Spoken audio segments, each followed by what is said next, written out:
Ketua DPR RI Puan Maharani membantah kenaikan gaji anggota DPR.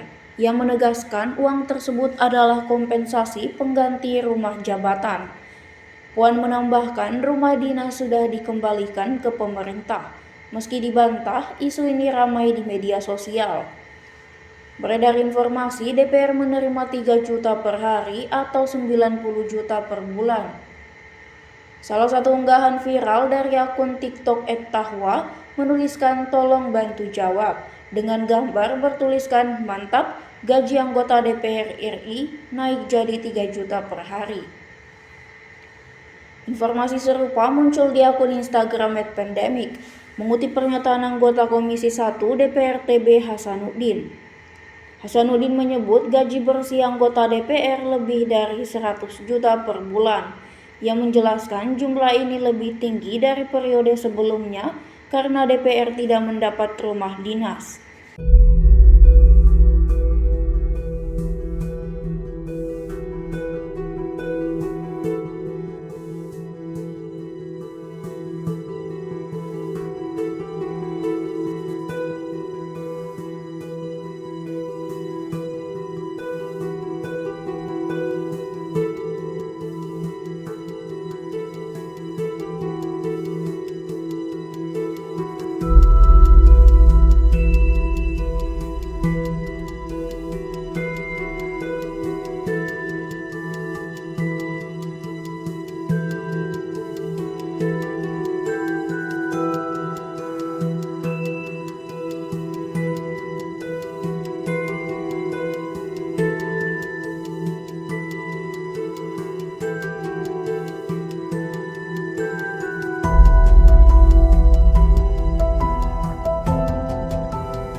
Download Tribun X sekarang, menghadirkan lokal menjadi Indonesia.